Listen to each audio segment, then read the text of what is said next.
Ladies and gentlemen, welcome to our I was about to say UFC, our Mayweather McGregor post-fight show presented by RepCrossMMA.com. My name is Eddie Law, and of course, you know my brother from the other side of the ocean, the man with the plan, the leader of the Heel Hook Show, my boy Ash Lamprey. How you doing, bro? I'm very well, sir. I'm the sleepiest I've ever been on a podcast. So give me a little minute. I've had a few Jack Daniels, I've had a few Sambucas, and it's 7:20 in the morning over this side of the Atlantic. So it's been a long one. Yeah, 11:30 p.m. So it's still Saturday here. It's Sunday for you already. So this is some time traveling bullshit, ladies and gentlemen. So as you guys know, we all watched it. Mayweather versus McGregor just went down. Mayweather wins via, was it knockout or technical knockout? TKO because of the ref stoppage. TKO in the 10th round. All right, real quick, you can go first on this. What do you think of the fight overall? Forget the fight card, because obviously if you saw how many MPs were there before the main event, nobody was there for the other fights. This is all about the main event. What did you think of the fight? I thought that genuinely the fight was a lot more fun than I expected it to be. I thought I was going to see more of Floyd being more tentative, and I didn't think he was going to press forward as much as he did. I thought he was going to really wait till those later rounds. I didn't expect him to come in as early as he did. I thought the fight was a lot of fun. For me personally, I thought that this fight, in a sense, couldn't have gone better for either the fans, for the promotion, and obviously for both fighters. In a sense, obviously, Conor wants to win, Floyd wants to win, but regardless, I think both came out with the stock looking good, and so did the promotion, and it looked good for the fans. It looked great, and honestly, look, man, I gotta give Conor a shit ton of credit. 10 rounds, man, 10 rounds with the TB, the best ever, basically.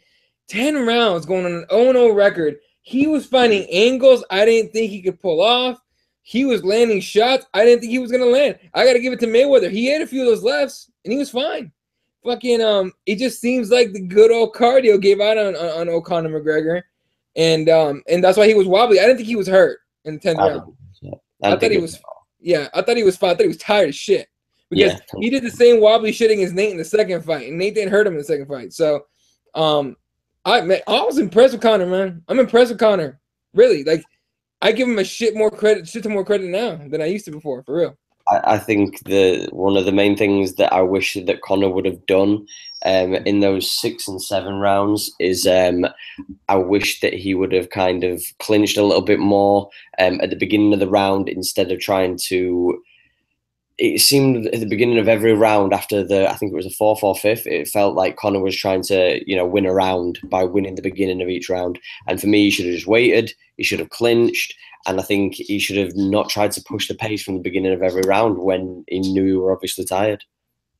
Yeah, and from what I've been seeing on Twitter, and I watched a few of those videos in the post fight, that's what Mayweather said his game plan was. He kept saying, let him quote unquote, let him shoot his load, basically get tired. Let him get tired in the first few rounds. It worked perfectly. He took over in the second half of the fight. And what do you think of the ref stoppage? A lot of people call him bullshit. I think it was premature. I think you could have let it go a little longer. I said this, and I know I'm going to get a lot of heat for it, but I wouldn't have been mad if Conor had took a knee. Sometimes you have to be smart. Sometimes you have to know when. It's easy for us to say this, in hindsight, but for me personally, if I was his coaches at that point, I would have been telling him to clinch and tie up at the beginning of the rounds, lean on him. I'd have told him, to take a knee if you need to, just get your breath back. Like, nobody's expecting Conor to go the distance, to be able to do that. So if he takes a knee, who gives a fuck? Like, what? You're going to lose one round? Like, all right, cool. You were never going to win the decision. That wasn't going to happen. The plan was to knock out for him. Right. And there was never any contingency, really, it seemed like, for a decision. I mean, again, Mayweather was right. McGregor went all out in the first few rounds trying to finish his fight like he wanted to, like he should have. And, he knew all he had to do was get past the 5th, 6th round and it was over. So yeah, overall that was I don't know, it was weird. I'm impressed with Conor. I'm kind of glad that this is over. You know what I mean? I think this couldn't have ended better for both people. I think this is this. I don't want to say it lived up to the hype, but it did. If you know what I mean, like sort of did. Like if you paid for this fight and you were purely basing it on this fight alone, it were worth it in a sense. You got everything that you wanted. You've got drama. You've got Conor, you know, putting on a bit of a spectacle in the first 3 or 4 rounds. You know, you got to see a finish per se. You know, everybody went out looking good. Like you know, everything worked out great. I just thought that the card itself sucked. Like the overall the other fights. Sucked, yeah, and that Giovante is a knobhead. I don't care what anybody says. You know, you can say that he's one of the next bright stars and stuff like that. That guy is a knob. That shot was at the back of the head, and then he pushes him down at the end of when he's on one knee. Like, come on, bro. Like, yeah, that was I didn't like that at all, and it was weird because at first I didn't think it was a shot to the back of the head. When they showed it fucking took like 10 minutes to show the replay. They finally showed the replay, and it's fucking right in the back of the head. I'm like, God damn! Like, and the ref didn't do. He just he started to count.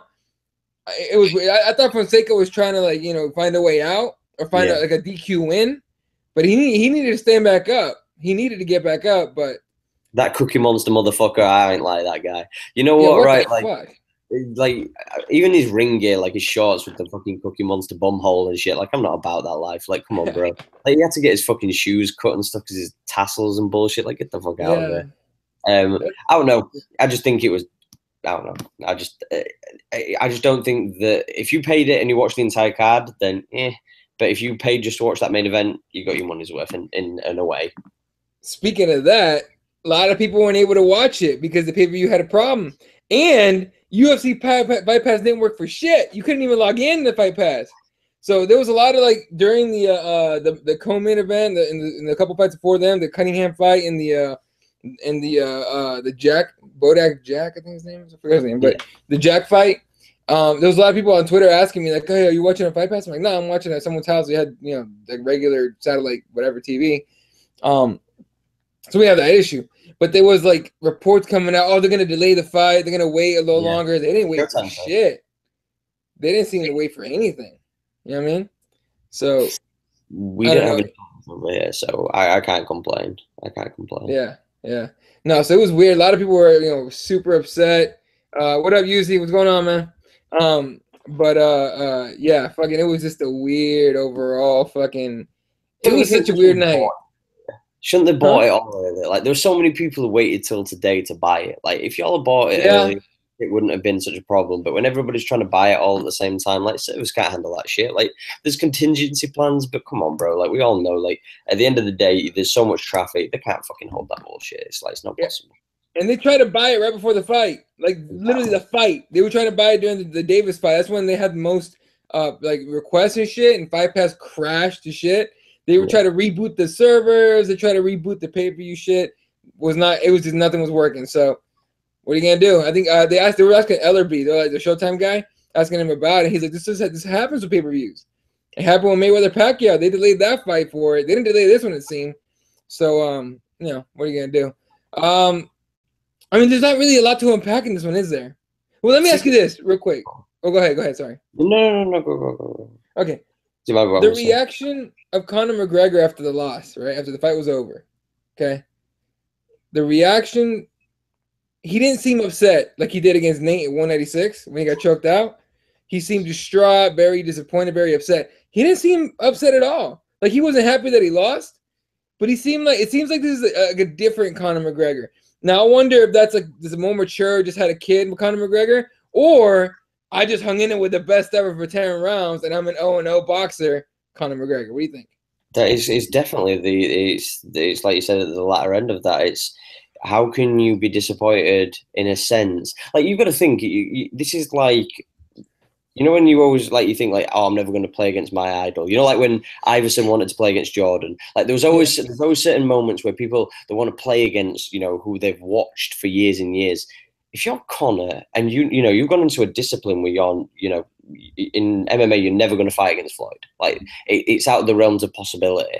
And then you get the opportunity. It's like, imagine if somebody turned around and say to you like, tomorrow you can train with like Hoist Gracie just for the giggles. Like, you'd be like, That's the coolest thing ever. I never thought I'd get the Yeah. opportunity to do so. But, you know, it's one of those things where I think Floyd got the right fight, and I don't think it could have got any better for Conor either, because Conor's just turned around now, and I'm seeing on social media now, I'm seeing every fighter who I've seen for months and years that have slated Conor and said bad things about Conor, and now they're like, you know what, you repped us and you did us proud. And that's the beautiful thing about this. This is going to be one of those moments, and I've said this since day one, this is going to be the moment now where in 5-10 years time, you know, there's always going to be haters, but in 5-10 years time, we will talk about Conor not as the greatest of all time, but one of the greatest of all time. I think we're already there. I think we can already talk about him as one of the greatest, because no one else has been able to pull this off. You know what I mean? Just to get the fight, first of all. No one's been able to pull it off. And to actually hang in there and show up. He showed up.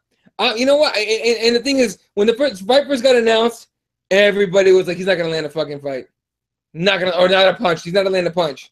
He landed 111 punches. 6 less than Canelo Alvarez did in 12 rounds. And 30 more than Manny Pacquiao landed in 12 rounds or 10 rounds, whatever the fight. I think that fight might have gone 15, I don't remember. But that was 12. I think they went all 12 rounds, I believe. 12 rounds. Okay. Well, yeah. So they went all 12, right? In 10 rounds, he landed 111 shots. He landed plenty of punches. And he landed those lefts like he wanted to, for the most part, like he wanted to. And he did well. Like I've said to everybody before, look, yeah, when it comes to MMA, you know, everyone has their opinions and everything. When it comes to, you know, this fight, this is MMA versus boxing. You know, I don't know anyone that wasn't rooting for Conor McGregor. I know very few people. One that wasn't, Jose motherfucking Aldo. Oh, Christ. Who tweeted out, yeah, immediately after the fight's over, he tweets out all these like happy faces, like he's laughing and shit. That is some petty ass shit, Jose. That's a loser. That's a loser. It's a loser. 100%.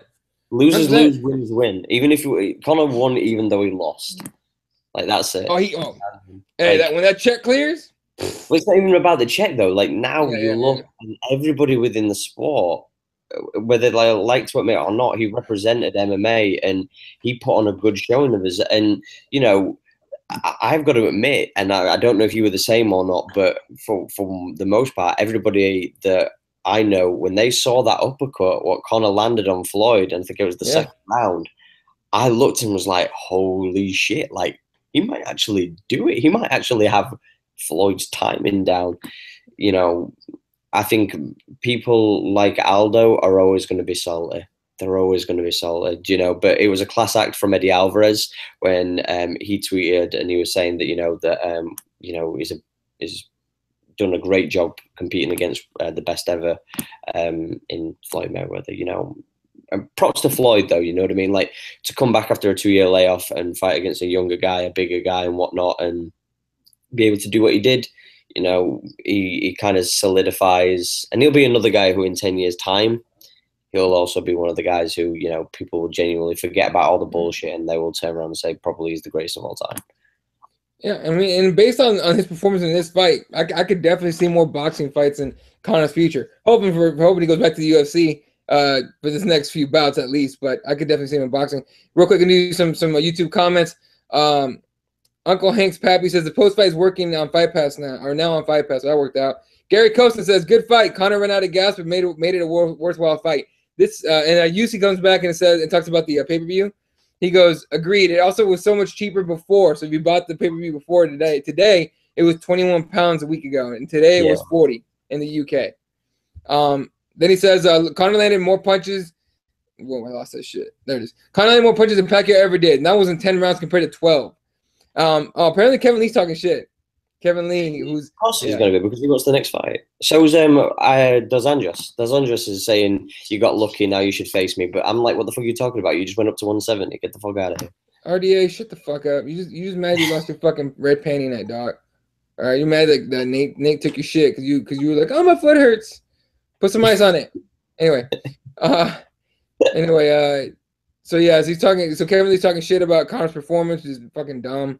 And then Kevin Lee says, wait till I get my hands on that motherfucker. You won't. You know, you don't deserve that fucking payday at this point. Priya Rose says GDR. Why are we talking about GDR, ladies and gentlemen? GDR isn't showing up. Why is GDR? Okay, why are we talking? So, okay, someone in the comments tell me why you guys are talking about Jermaine Durand to me. Yeah, it's weird. All right, so overall, man, I think just like you said, I think it was worth the money. I think we got what we paid for, really. You got spectacle. You got a what? You got a what if? And you know, we saw what would happen. You know, Conor peppered him with jabs, and you know, tried to work the body. He couldn't effectively connect with the left hand as much as he'd have liked. Apart from that uppercut swish, I'm not gonna lie, I thought Conor's movement was really good. But you know, you saw the difference between an experienced professional boxer against a professional fighter who had minimal boxing experience but was able to carry over what he did know into the squared circle. So yeah, no, definitely. And then Uzi says, "Hell yeah, my money was worth it." I totally agree. I guess someone brought up GDR by accident, or Piro says maybe I'm just annoyed with her. So yeah. Anyway, everyone's annoyed with GDR, and she's gonna fight. She's got a fight coming up too at 135. Gary, whoever says now we're gonna have a bunch of MMA fighters act like total meatheads trying to get hype. Thus, Kevin Lee. Excuse me. All right, so if Conor comes back, say Conor's gonna come back for sure to MMA. What fight do you want to see? If I'm being completely honest, I want to see that Tony Ferguson fight. Like I'm an advocate for that fight. I like the styles. I like the unorthodox movement of both. I think it'd be a very interesting bout. If I'm just throwing balls to the wall, if I'm being realistic, then you know, for some reason I just got a feeling we're gonna end up seeing Nate. But I'm not mad at that either. I just hope we don't get Khabib, and I hope we don't get Kevin Lee, because fuck those guys. Yeah, look, I'm all about I'm all about the Kevin Lee fight. The Tony Ferguson fight. Kevin Lee, I'm man, off the fucking interviews he did before this fight, he was talking about I got a trilogy to complete. You know what I mean?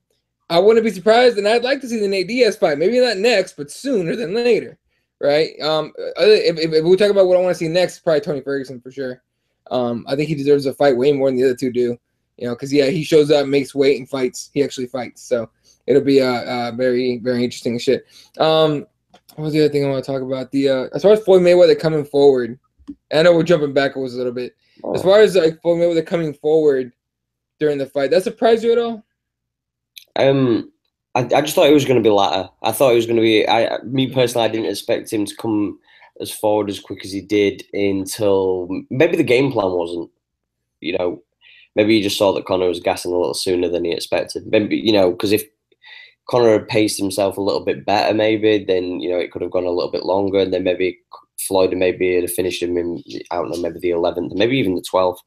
But it didn't surprise me he came forward, because we knew at some point Conor had to take those rounds off the rest. He did. There was never. I don't think that was ever a dispute. We always knew there was going to be a point where Conor was going to have to take some rounds off. You know, most boxers do. So, but I think what was very, very interesting was the fact that he couldn't put Conor down. That was one thing that amazed me, because he hit Conor with some clean shots, and Conor's footwork was horrendous when he was getting hit. Like, he was dog awful. Like, he was squared, and there was moments where I was just like, oh, Conor's going to go backwards, because his feet were like squared up, and I was just like, this is not looking good, especially in that 10th round. But he still managed to stay up, so I don't know. I'm just surprised that he wasn't able to flatten him out with him being so yeah. iffy. I agree. No, I'm with you. I thought for sure he'd wait until like the last 3 rounds to try and knock the finish McGregor. I didn't think he was going to come forward the way he did. I was impressed. I really was. And he was actually quoted a little bit ago, and I'm just watching tweets right here, in an interview saying, yeah, I didn't do very much sparring at all. I wanted my hands to be 100%. Everyone knows I have brittle hands. So I wanted my hands to be 100% so I could throw hard. And, you know, it worked out. He also says, that he's glad the ref stopped the fight, saying that the ref saved McGregor, because he goes, we want to see you fight again. That's what he says. it's almost like Mayweather became a fan of McGregor a little bit here, or at least he's saying the right things, you know.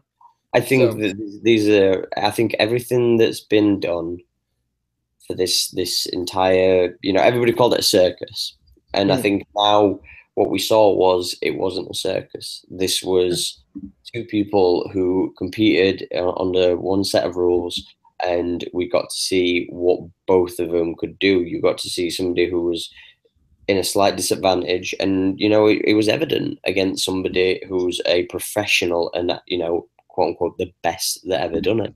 Do you know what I mean? So I think that's the crack with it at the end of the day. I think both of these guys walk away with their head held high. These two, there's nobody who lost. Nobody lost in this.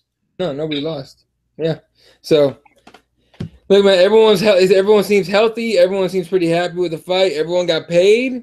It's all good, right? We got a show that we wanted. I think it's all good. So just going to read a few more comments here before we go. I know you've been awake fucking forever. If you guys can see, ladies and gentlemen, it's Sunday where he is. It's Saturday where I am. We're time travel. We're communicating across time, motherfuckers. Like, this is weird. Like, if anyone watching this is stoned, you're weirded the fuck out right now because I just said that. I'm not even stoned yet. I'm gonna get there, but not yet. It's like 7:45. It's 7:45 in the morning. Yeah, right, the fucking sun is out where he's at. Then it's fucking dark as shit here. Okay, that's why I love doing this shit when you're on, dude. Like when we do shit like this, it's like, god damn, it's so weird. UC says it's nearly 8 a.m. for me on Sunday. Well, yeah, you're in the UK as well. Everyone's talking about Tony Ferguson. UC says, yes, the Nate Diaz trilogy would be insane after defending a belt. Pierre Rose agrees. Rose agrees. Yep, exactly. We'll see him in the Diaz trilogy, but please defend a damn belt. Agreed. I want to see him defend a belt finally. We could fucking cut the fucking shit on that ridiculous, excuse, I guess, for the doubters, I guess. Justin Strickland says 2:45 here, so you're in the Eastern time zone, I believe, of the States, I'm assuming. All right, ladies and gentlemen. So, anything else you want to add there before we end this and we can all go to sleep? I just want to say this has been awesome, man. Like, for months we've always, everybody's gone back and forth, and I just think that, at the end of this all now, like, whether people hated this or whatever, like, this was fun. Like, and this is what sport should be about, and this is what MMA should be about. This is what boxing should be about, and it should be entertaining. And I'm just happy that after all this. After all the shit that everybody's given to, whether you were pro or con against this, I'm just happy that at the end of this it's all done. It was fun, right? So I'm just happy. So yeah. Hey man, I share the same feelings, dude. Because when it first got announced, I was one of the few that said, "Oh God, we're gonna get this bullshit." And then I kind of went like, you know what? They're gonna do it whether I like it or not. Let's enjoy this shit. Let's stop hating on it. Let's enjoy it. I enjoyed the fuck out of it.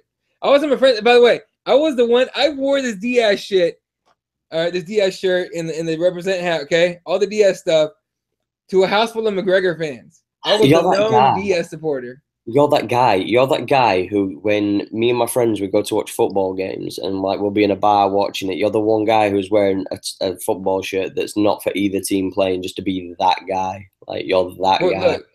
Look, I didn't do laundry in time, and my jiu-jitsu and chill shirt wasn't clean. I was gonna wear my jiu-jitsu and chill shirt. All right. Actually, it's funny, when I went, there was a lot of people that train jiu-jitsu. Some of the guys from that train over at the MMA lab, where Benson Henderson and those guys train. They were all talking about. We talked about jiu-jitsu for a while, so that's cool. All right. Shout out to everyone that tuned in for the show. Justin Strickland, Gary, whoever, UC, Priya Rose, of course, Uncle Hank's Pappy. Oh Jesus, Gary just said Cosby has TKO'd more women than Mayweather. And Uncle Hank's Pappy says with top control. Oh, Jesus, you guys are getting dark. You guys are getting dark. All right, fellas. Again, shout out to all of you tuning in. Appreciate it. Everyone that supports us. Appreciate the support, ladies and gentlemen. This will be up on iTunes tomorrow morning. For myself, my brother Ash Lamprey actually asked, where can they follow you on Twitter? Because they should. Ash Lamprey, ASH, LEYLAMPREY, and also follow the Heel Hook Show for all of our hoopla and whatnot. Love you guys. Right. You can follow me at Eli31, the pages at Crumbs MMA, and of course at Keyboard MMA for the Keyboard Warriors. Yeah, it's gonna do it. Hey, thanks for staying up and doing the show with me, man. Appreciate it. No worries, man. No worries. All right, ladies and gentlemen, everybody, good night. Thanks for watching. And good night, Wilshire.